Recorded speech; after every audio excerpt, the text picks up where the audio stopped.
algorithm of Ash. Jason Thorne didn't believe in coal. He believed in engagement metrics.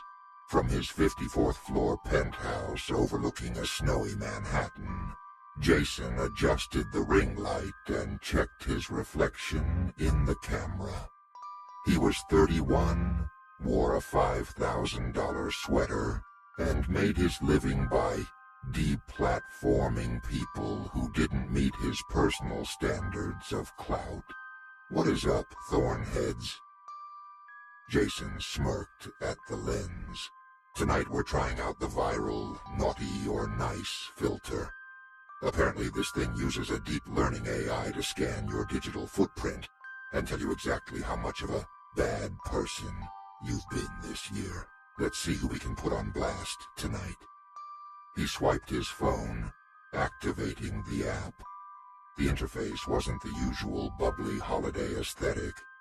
It was dark, the borders framed in what looked like rusted iron and dried pine needles. He pointed the camera at a photo of a rival influencer on his tablet. The app scanned. A progress bar made of smoldering embers crawled across the screen. "Scan complete. Naughty grade. 88% harvestable." Ouch. Jason chuckled, his eyes gleaming with the thought of the expose video he'd make later. 88%? Someone's getting a bundle of sticks in their stocking? He spent the next hour scanning everyone he knew. The app was disturbingly accurate, pulling up forgotten tweets and private deleted posts. But the more he used it, the hotter the phone became in his hand. The air in the penthouse began to smell faintly of wet fur and chimney soot. "All right, let's see the global leaderboard," Jason said, clicking a crown icon at the bottom of the app. "Who is the biggest villain on the internet today?" The list loaded. At the top of the naughty leaderboard, there was only one name. One Jason Thorne, 100% expired. Jason's laugh died in his throat. Very funny. The devs programmed a jump scare for the user. Real original. He tried to close the app, but his screen stayed locked on the leaderboard. A new notification popped up at the top of the screen. Tracking target. Distance 0.0 miles. A heavy thud echoed from the hallway outside his front door. It wasn't the sound of a footstep. It was the sound of something heavy and solid hitting the floor like wood hitting marble. Jason's heart skipped. He lived in a fortress. "Siri, activate home shield," he commanded. "Home shield activated," the smooth synthetic voice replied. Steel shutters hissed down over the floor-to-ceiling windows, cutting off the view of the NYC skyline. The heavy reinforced door deadbolted with a series of metallic clicks. The penthouse was now a pressurized vault. "Call security," Jason whispered. "Connection failed," the house replied. "The network is congested." Jason looked at his phone. The Naughty or Nice app had changed. The map on the screen showed his penthouse layout. A small pulsating red icon was moving through the hallway. Inside the apartment. "That's impossible," Jason hissed. Nothing moved. The sensors didn't go off. He pulled up his security camera feed on the massive wall-mounted monitor. The cameras in the hallway showed nothing but empty space. He switched to the kitchen feed. Empty. He switched to the living room feed, the very room he was standing in. On the screen, Jason saw himself standing by the wall, looking at the monitor. But in the digital reflection on the screen, there was something else. Behind him, standing on the white designer rug, was a figure that towered 7 feet tall. It was covered in matted coal-black fur. 2 massive recurved horns scraped the ceiling. It carried a wicker basket on its back, a basket large enough for a man. Jason froze. He didn't turn around. He couldn't. He stared at the monitor, his eyes wide with a primal terror that no amount of followers could soothe. On the screen, the monster reached into its fur and pulled out a long, rusted chain. The links were thick, caked in old mud and frozen blood. Rattle, clink, rattle. The sound didn't come from the TV speakers. It came from 3 feet behind his head. "Siri, open the shutters." Jason choked out. "Open the door. Let me out." "I'm sorry, Jason." The house voice replied, now sounding distorted, as if the speakers were full of ash. "You are on the list, and the list is final." A hot, rancid breath hit the back of Jason's neck. It smelled of old winter, wet goats, and the bottom of a cold grave. The temperature in the room plummeted until Jason's breath came out in a white cloud. He looked at his phone one last time. The app had a final message for him. Collection in progress. No refunds. A large clawed hand, tipped with yellowed talons, slowly reached over Jason's shoulder. It didn't grab him. It simply tapped the naughty button on the screen, as if confirming the order. The last thing Jason heard before the lights went out was the sound of a heavy rusted chain being whipped through the air, and a low guttural growl that sounded like the earth itself cracking open. The next morning, the smart penthouse was found perfectly locked, the steel shutters intact. There was no sign of a struggle. The only evidence that Jason Thorne had ever been there was a single, charred piece of coal sitting in the center of a pristine, white rug, and a faint smell of ash that no air purifier could ever remove. The heart of glass, the air in Fulfillment Center 402 didn't circulate, it merely died. Arthur Grinch, a name he had legally shortened to distance himself from the whimsical associations, sat in his glass-walled office overlooking the warehouse floor. It was 3 days before Christmas. Below him, 500 seasonal workers moved like frantic ants, their every second tracked by the digital scanners in their hands. Arthur adjusted his tie. He was a man of sharp angles and cold surfaces. Recently, he had begun to feel a strange, piercing weight in his chest. It wasn't a medical condition, at least, not one a doctor could find. It was a literal hardening. Every time he denied a vacation request or cut the holiday bonus to save the company 3 pence per unit, he felt a faint clink behind his ribs. His heart wasn't growing. It was crystallizing. It was becoming a jagged, frozen shard of glass. Optimization, Arthur whispered to the empty office. Efficiency is the only true gift. The warehouse was 4 million square feet of steel and fluorescent light. It had no windows. The workers often joked that you could enter in the autumn and not know it was winter until you saw the frost on your own car. But lately the jokes had stopped. The misery was too thick. "Sir," his assistant, Miller, stammered over the intercom. "The staff in Section B they're refusing to work. They say they hear something in the ventilation, a scratching and a laugh." Arthur sneered, his chest tightening with a sharp, crystalline pain. "Tell them that if they want to hear music, they can buy a radio with the paycheck they won't be getting if they don't hit their targets. There is nothing in the vents but dust." He cut the line, but as he sat back, he heard it too. It wasn't dust. It was a wet, rasping sound, like a heavy tongue licking a frozen pipe. It was coming from the massive industrial vent directly above his mahogany desk. Arthur stayed late. He liked the silence of the warehouse when the machines were idling. He was reviewing the holiday termination list employees who had missed their quotas by even a fraction of a percent. As he clicked confirm, a massive shadow flickered across the warehouse floor. The lights in the main hall began to fail. Not all at once, but in a sequence like a row of dominoes being pushed over by an invisible hand. One by one, the glowing rectangular bays went black. Arthur stood up, clutching his chest. A spike of pain radiated from his heart. He felt it pulse, a cold, brittle throb. Miller? Security?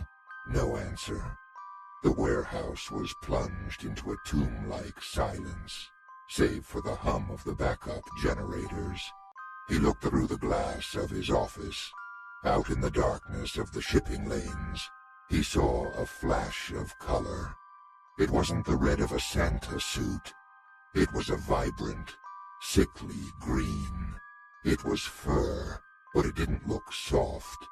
It looked like moss growing over a corpse. The entity wasn't walking. It was prowling, its long, spindly limbs moving with a disjointed, spider-like grace. It wasn't there to deliver gifts. It was there to feed. It lived on the concentrated unhappiness of the workers Arthur had spent all year crushing. And now, it wanted the source. Arthur backed away from the window, retreating to the center of his office. He could hear the creature moving through the ventilation shafts now. The metal groaned under its weight. He sat at his desk, staring at his computer screen, his only source of light. The blue glow reflected off his pale, sweating face. Clink! The pain in his chest was unbearable. He unbuttoned his shirt with trembling fingers. Beneath his skin, his chest was translucent. He could see it. A heart made of jagged, translucent glass, pulsing with a dim, frozen light. It was beautiful and horrific. Suddenly, a drop of bright red liquid fell onto his keyboard. Arthur looked at it. Then he looked at the reflection in his tablet. The vent above his head was open. The heavy steel grate had been removed without a sound. In the dark reflection of the screen, he saw them. Two glowing yellowish-red eyes peering down from the rectangular void in the ceiling. They were slitted, like a reptile's, filled with an ancient hunger. A hand descended from the vent. It was long, draped in matted green fur, with fingers that ended it in hooked, yellow talons. "Arthur," a voice rasped. It sounded like the wind blowing through a graveyard. "You've worked so hard to make this place cold. You've spent so long making their hearts heavy." The green hand hovered inches above Arthur's chest. But a heart of glass doesn't belong in a man. The voice chuckled, a wet, gurgling sound. It belongs in a collection. A trophy for the one who truly understands the spirit of the season. Arthur tried to scream, but the cold from his own heart had finally reached his throat. He was a statue of ice. The spindly green fingers pressed against his skin. They didn't cut. They phased through his flesh like a ghost through a wall. Arthur felt the talons wrap around the sharp, frozen edges of his heart. As the creature pulled upward, the last thing Arthur Grinch saw was his hearth. The blue light pulse fading as the green shadow draped over him like a heavy, suffocating shroud. The next morning, the warehouse was found empty. The machines were silent. In the manager's office, Arthur sat upright in his chair, a peaceful, empty expression on his face. When the paramedics touched him, his body felt unnaturally cold, and in the center of his chest, there was a hole. Not a wound, but a perfect hollow cavity, as if something precious, something sharp, had been carefully uninstalled. The rhyme of the dead. Elias Thorne lived in a house that thought for him. His minimalist suburb in Seattle was a graveyard of silence, populated by tech executives who preferred Slack to speech.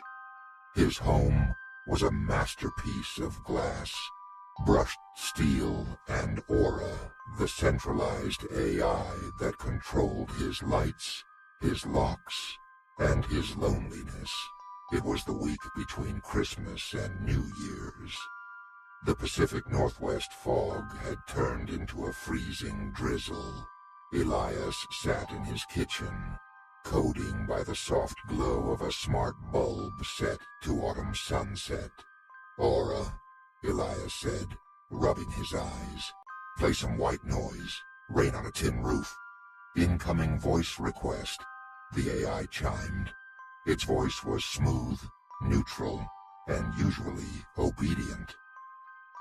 "Unknown caller. Source. Localized mesh network." Elias frowned. Localized. From the street. He glanced at his security tablet. The driveway was empty. The street lamp cast a sickly yellow circle on the wet pavement, but nothing moved. Probably a neighbor's kid messing with a signal jammer. Put it through. The speakers crackled. It wasn't white noise. It was the sound of a heavy rhythmic, breathing something wet and labored. Then a voice spoke. It sounded like the rubbing of dry bones against a hollow drum. It spoke in a Welsh accent so thick, it felt like the voice was pulling up sod from the earth. "Wel diman in difod, saifilion winion." "English, Aura, translate," Elias commanded, leaning in. The AI paused, processing. "Translation. Well, here we come, kind friends, to ask for leave to sing." "It appears to be a traditional Ponkoa rhyming challenge." Elias smirked. He was a champion of the local code slam scene. He lived for logic puzzles and linguistic traps. An AI prank. Someone fed an LLM a book on Welsh folklore. "All right, let's play. Aura, open a two-way channel." The voice from the speaker grew louder, more insistent. "A stranger stands at the threshold's edge, with a rib of white and a frozen pledge. My eyes are dark, my teeth are long. I seek my entry with a song. Answer me, master of glass and light, or let the winter in tonight." Elias didn't hesitate. He leaned back, his mind racing through rhyme structures. "The light is mine, the glass is thick," Elias replied, his voice echoing in the sterile kitchen. "Your ribs are dust, your songs a trick. No guest may sit where hearth is cold. Go back to the earth and the rot of old." Silence followed, then a sound that made Elias's heart stutter. Thud. It wasn't a digital sound. It was physical. A heavy, bone-on-wood impact against his reinforced front door. The smart lock's LED ring flashed a sharp, warning red. "Aura, check the doorbell camera," Elias whispered. "Camera feed unavailable," the AI replied. "Optical sensors are obstructed by organic matter." The voice returned, and this time Elias could hear a faint jingling in the background, the sound of small bells and the rattling of a heavy chain. "You speak of tricks, you speak of rot, but the horse of bone has never forgot. My sheet is white as the falling snow. My wooden jaw swings to and fro. I've walked the hills for 1,000 years. I drink your cider, and I eat your fears. Tell me, Coda, in your cage of wire, what burns more bright than a dying fire? Elias felt a cold sweat prickling his neck. The rhyme was tighter, more aggressive. He needed to shut this down. A dying fire is but a spark, Elias countered. But my mind is a torch against the dark. You are a shadow, a puppet of wood. I'd banish you now if I only could. Go find a stable, go find a grave, for I am the master, and you are the slave. Thud, thud, the house shook. A framed photo of Elias's parents slid off the hallway wall and shattered on the floor. Aura, lock the interior doors, call 911. The voice was no longer coming just from the speakers. It was vibrating through the walls, through the floorboards, as if the house itself were singing. The master is proud, the slave is fast, but the horse of bone shall win at last. You hide behind glass, you hide behind code, but all paths lead to the ancient road. Final riddle, final rhyme. What is the thing that outruns time? Elias gasped. His mind went blank. The logic, the cleverness, the code slam bravado. It all evaporated in the face of the freezing wind blowing through his vents. Time is... Elias stuttered. Time is a loop. No, time is entropy. He looked at the smart lock. The voice whispered through the crack under the door, a cold, wet breath that smelled of old hay and ancient earth. Time is over. The smart lock clicked, not the sound of a malfunction. It was the distinct, mechanical thrum of a successful command. Access granted, Aura whispered. The lights in the hallway didn't just turn off. They were extinguished, as if a great dark wing had passed over them. Elias stood in the kitchen, paralyzed. In the hallway, the moonlight through the high transom window cast a long, distorted shadow against the gray wall. It was the shadow of a horse's skull. It was draped in a long, flowing white sheet that seemed to move even though there was no wind inside. The jaw of the skull was hinged, hanging open like a trap. The bells jingled softly, tingling a sound of festive horror. Elias backed away, his heels hitting the kitchen island. The shadows moved. The jaw of the skeletal horse snapped shut, clack a sound of bone meeting bone. Aura, lights, Elias whimpered. The AI didn't respond with a voice. It responded with a rhyme, whispered from every speaker in the house at once, perfectly in sync with the snapping jaw of the figure in the hallway. The rhyme is lost. The door is wide. The Mariluid is now inside. The lights flickered once, revealing a flash of white bone and a hollow lidless eye socket just inches from Elias's face. Then the darkness was absolute, and the only sound left was the rhythmic snapping of a wooden jaw in the Seattle night. The cleanse, in the hills above Los Angeles, nestled deep beneath a fortress of white marble and reinforced glass, lay the Ether. It was the world's most exclusive biohacking clinic. Here, for the 12 days of Christmas, the elite didn't celebrate with feasts or wine. They celebrated with the Great Reset. Chloe Vance, a woman whose career was built on the impossible geometry of her own body, adjusted her white silk robe. She was on day 9 of the ritual. Her stomach was a hollow cavern, her blood a cocktail of synthetic vitamins and experimental suppressants. To Chloe, hunger wasn't a warning. It was a badge of purity. The goal is emptiness. The clinic's director, Dr. Aris, had whispered during orientation, to be light enough to transcend the season's decadence. But as the winter solstice passed, the atmosphere in the underground clinic shifted. The air conditioning began to carry a scent that shouldn't have existed in a sterile facility. The smell of damp straw, unwashed wool, and old, cold iron. Perchada, the goddess of the 12 days, has 2 faces. One is a beautiful maiden, white as the alpine snow.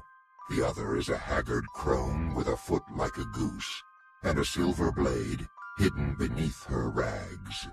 She is the watcher of the hearth, the punisher of those who do not observe the traditional fast, or those who mock the ritual of the meal. In the ether, they weren't just fasting. They were erasing the very concept of the harvest. On day 10, the first glitch happened. Chloe was in the communal infusion lounge when she heard a sound, a rhythmic, dragging noise. Schlip-clump, schlip-clump, like a heavy flat foot pulling across the polished floor. She turned, but the lounge was empty. Only the drip, drip, drip of the IV bags broke the silence. She looked at the bag of clear fluid feeding into her vein. For a second, the liquid looked dark. It looked like thick, gray porridge. She blinked, and it was clear again. The hunger creates hallucinations, she told herself. It's just the detox. By day 11, the clinic's staff had vanished.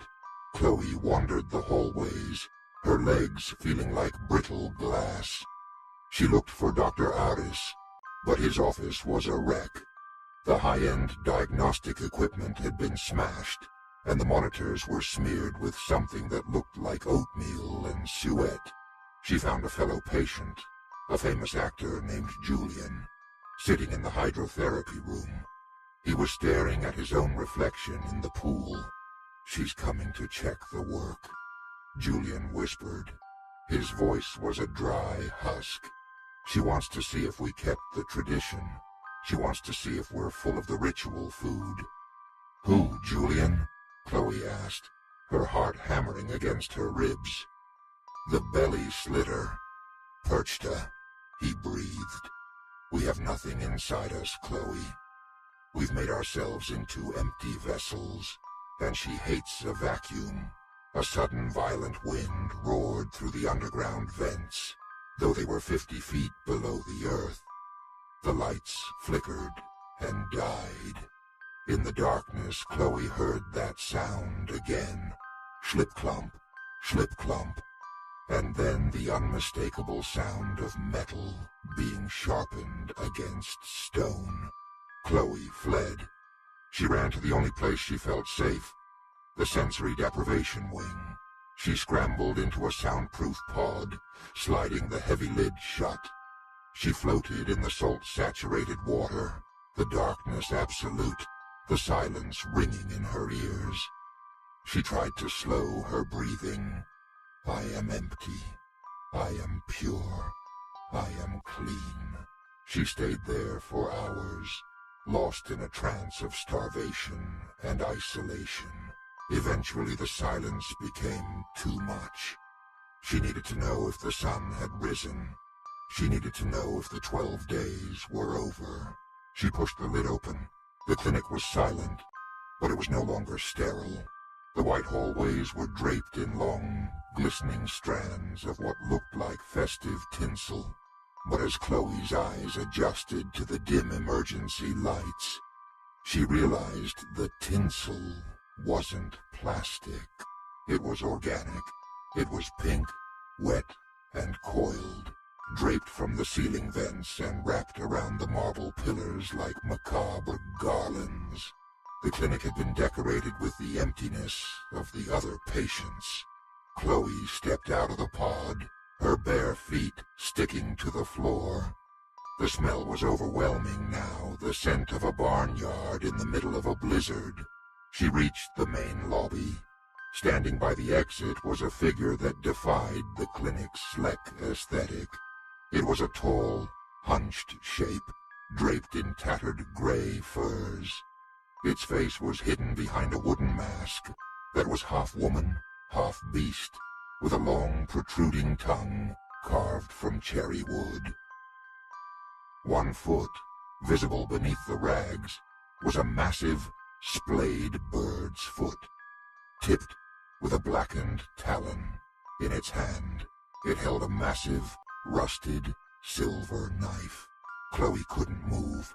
Her body, weakened by the cleanse, refused to obey. The figure turned. The wooden mask didn't move, but a voice emanated from behind it. A voice that sounded like ice cracking over a deep lake. So much effort, the voice whispered, to be so hollow. Perchta moved toward her. She didn't walk. She glided with a terrifying, uneven gait. She stopped inches from Chloe. The goddess reached out a hand that felt like frozen leather and touched Chloe's sunken stomach. The tradition demands a full belly. Perchta murmured, "Usually we look for grains and fat. But you have given me a blank canvas." Chloe looked down. The rusted silver blade was pressed against her abdomen, the metal so cold it felt like a line of fire. "You wanted to be empty." The goddess laughed, a sound like dry straw rustling. "Let's see how much space we have to work with. Let's see what we can put inside." As the blade began to move, Chloe realized the true horror of the Great Reset. She wasn't being punished for being naughty. She was being audited for her lack of substance. And Perchta was a goddess who always finished her work. The last thing Chloe saw before the darkness returned was the silver blade reflecting the tinsel hanging from the ceiling, and the glowing, hungry eyes of the Watcher of the 12 Days. The red suit. The costume was starting to itch. Thomas sat on the plastic seat of the Blue Line train, his synthetic white beard tucked into the pocket of his red velvet coat. It was 1:15 a.m. The subway car was nearly empty, smelling of stale winter air and ozone. Thomas was exhausted. 8 hours of smiling for crying toddlers and demanding parents at the Water Tower Place Mall had left him hollow. He just wanted to go home, peel off the red suit, and sleep until January. As the train rattled through the dark veins of Chicago, Thomas looked at the reflection in the window. The tunnel lights flickered past like strobe lights. In the glass, he saw himself, the tired Santa. But as the train banked around a sharp curve, he saw something else in the reflection of the doorway behind him. A figure stood in the connecting vestibule between cars. It was tall, too tall for the low ceiling of the train. It wore a tattered, heavy coat made of what looked like matted gray wool and dried yellow straw. But it was the head that made Thomas's breath hitch. Two massive, spiral horns, dark as mahogany, curved upward, nearly scraping the flickering fluorescent lights. Thomas turned around. The vestibule was empty. The sliding door between the cars hissed shut, though nobody had moved it.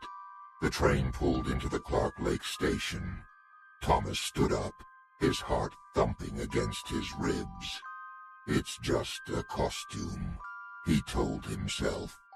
"Someone from a haunted house or a performance art piece." He stepped onto the platform. The station was a ghost town. The only sound was the distant hum of the third rail. Thomas hurried toward the exit, his heavy black boots clicking on the concrete. He looked back. The figure was there, standing on the edge of the platform. It didn't walk. It moved with a strange, rhythmic hobble, its weight shifting heavily from side to side. The sound it made wasn't the click of a shoe, but the sharp, percussive clack of a hoof on tile. Thomas took the stairs 2 at a time. He reached the upper level, but the exit turnstiles were locked behind heavy iron gates. A maintenance sign was hung across his usual path. "Hey!" Thomas shouted toward the booth. "The gate's locked." No answer. He turned a corner, looking for another exit, but the tunnel seemed to have elongated. The tile walls, usually covered in advertisements for insurance and movies, were now blank, stained with a dark, earthy grime. He followed a glowing exit sign, but it led him down a flight of stairs he didn't recognize. He was being steered. Every time he tried to turn toward the street, a shadow would flicker in the periphery of his vision, or a low, vibrating bleat would echo from a side passage, forcing him to turn the other way out of instinct. Thomas reached a platform that felt wrong. The air here was warm and humid, smelling of damp hay and old copper. The signs weren't in English. They were symbols, runes etched into the concrete that seemed to writhe if he looked at them too long. There were no tracks here, only a gaping black maw of a tunnel that sloped downward into the bedrock. He checked his phone. No service. A sudden sharp clack-clack sounded from the stairs behind him. The Yule goat was no longer hiding. It stood at the top of the stairs, its silhouette framed by the dim yellow light. It lowered its head, those massive horns pointing directly at Thomas. It wasn't just a man in a suit. The fur moved with a life of its own, and the smell of a winter-starved animal filled the station. The Yule goat didn't attack. It stood still, a silent sentinel, waiting for him to move into the dark. "Help!" Thomas screamed, his voice cracking. "Is anyone there?" He saw a heavy iron door to his left, marked maintenance. Authorized personnel only. He lunged for it, pushed it open, and slammed it shut behind him, sliding a rusted bolt into place. Thomas was in a narrow maintenance tunnel. It was pitch black.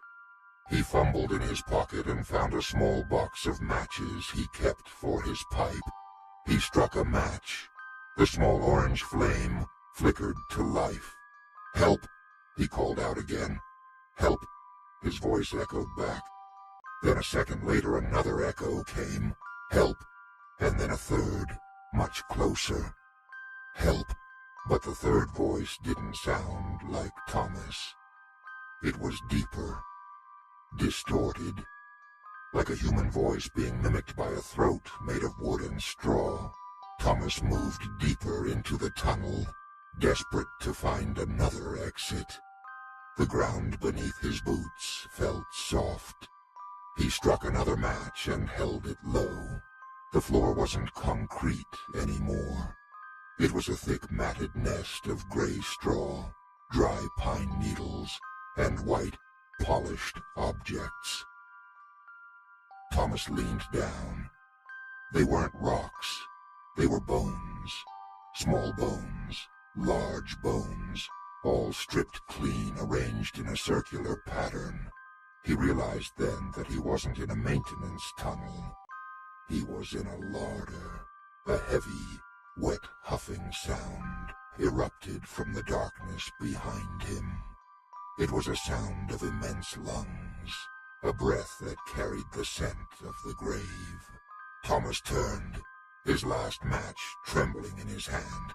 A massive, cloven hoof, dark and cracked, stepped into the small circle of light.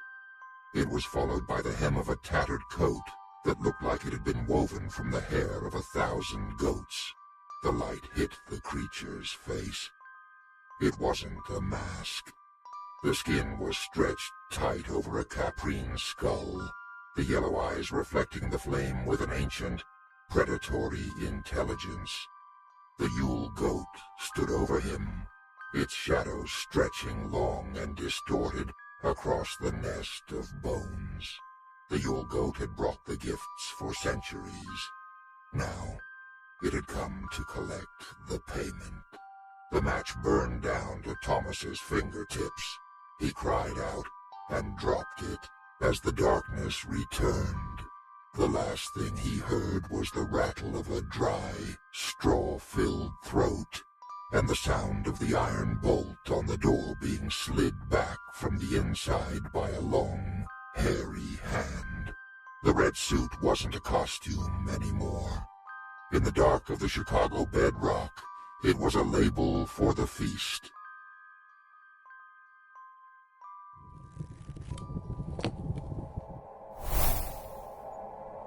Did you like this chapter? More are on the way. If you want to keep up with the story next time it releases, don't forget to subscribe. And if you have the means and the time, consider buying me a coffee.